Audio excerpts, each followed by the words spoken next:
টাকা দেওয়া না হলেই তাকে আনফিট দিয়ে দেওয়া হয়। কিছু অসাধু প্রতিষ্ঠান, কিছু অসাধু মেডিকেল, কিছু দালালের সাথে জড়িত আছে। আসসালামু আলাইকুম। বাংলাদেশ দ্বিতীয়বারের মতো স্বাধীন হয়েছে, এটা সত্য। বাংলাদেশ দ্বিতীয়বারের মতো স্বাধীন হয়েছে, এটা সত্য। কিন্তু সৌদি আরব আসার জন্য যে মেডিকেল, সেটা কিন্তু এখনো স্বাধীন হয়নি। সেটা এখনো আওয়ামী লীগের এবং যে বাংলাদেশের দালাল চক্র, তাদের হাতে জিম্মি। আমরা প্রবাসীরা তীব্র নিন্দা জানাই। আমরা প্রবাসীরা ঘৃণা করি ওই সমস্ত মানুষদেরকে যারা সাধারণ একজন মানুষ, তিনি তার পরিবার, আপনজন সবাইকে ছেড়ে দূর প্রবাসে যাওয়ার জন্য একটা মেডিকেল দিয়েছে। সেই মেডিকেলে সাধারণ কিছু অজুহাত দেখানোর পরে তার কাছ থেকে হাতিয়ে নিচ্ছে 5,000, 10,000, 20,000, আর টাকা দেওয়া না হলেই তাকে আনফিট দিয়ে দেওয়া হয়।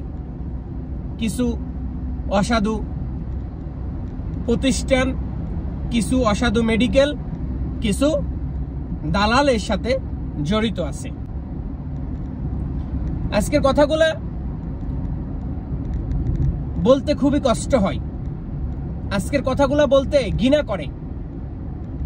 আমরা 5-10 হাজার টাকার জন্য, আমরা 10-20 হাজার টাকার জন্য মানুষকে মানুষ মনে করি না। আমরা 5-10 হাজার, 20 হাজার টাকার জন্য মানুষের রক্ত চুষে খাই। আমরা 5,000 টাকার জন্য একটা মানুষের লাইফ ক্যারিয়ার নষ্ট করে দিই। অথচ দেখা গেছে যদি সৌদি সরকার বা সৌদি গভর্নমেন্ট যদি এই জিনিসটা বুঝতে পারত যে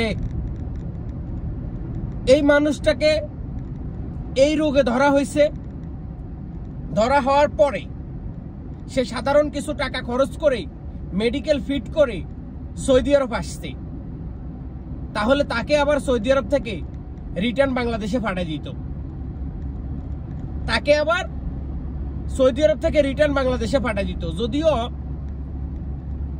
আগে সৌদি আরব আসার পর অনেক সময় মেডিকেল হইতো, এখন তেমন একটা হয় না।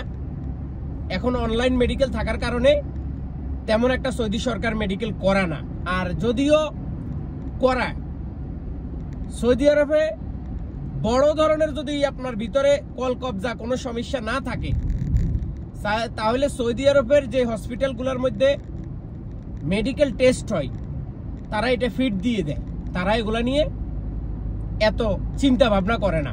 অথচ আমাদের দেশে সাধারণ একটু ঠান্ডা লাগছে, বলে ভাই আপনার তো ঠান্ডা, আপনারও তো ফিট দেওয়া যাব না, আপনারে ফিট দিতে হইলে 10,000 টাকা লাগবে। এখন যে লোকটা মেডিকেল দিছে 10,000 টাকা খরচ করে, এখন আনফিট দিয়ে দিলে পাসপোর্টটা বাদ হয়ে যাইব। সেই লোকটা চিন্তা করে, ঠিক আছে আমি আরো 10,000 টাকা দিই, আমার মেডিকেলটা ফিট করে আনি। তো ঠিক এইভাবে বাংলাদেশের যে মেডিকেল খাত, অন্তত বিদেশি যাত্রীদের জন্য এটা দুর্নীতিমুক্ত করতে হবে।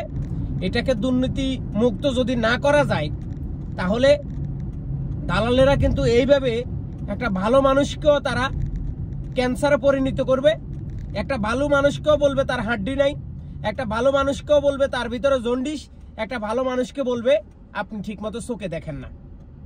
কারণ এটা আমার সোনার বাংলাদেশ, এই দেশে এগুলা করা সম্ভব।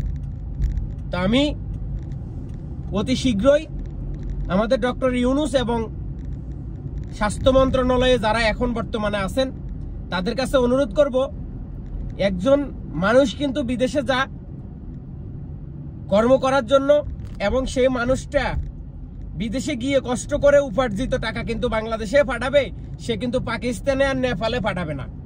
অতএব তাকে সুন্দরভাবে মেডিকেল করে এবং মেডিকেলে ছোট্ট ছোট্ট ভুলগুলা না ধরে যেন তারা সুন্দরভাবে ফিট দিয়ে দেয়। যদি বড় ধরনের কোনো অসুখ না থাকলে আর বড় ধরনের কোনো সমস্যা না থাকলে তাদের মেডিকেল নিয়ে যেন এইভাবে সিলিমিলি না করে, এটার জন্য আমার অনুরোধ রইল। সবাই ভিডিওটা সবার সাথে শেয়ার করুন এবং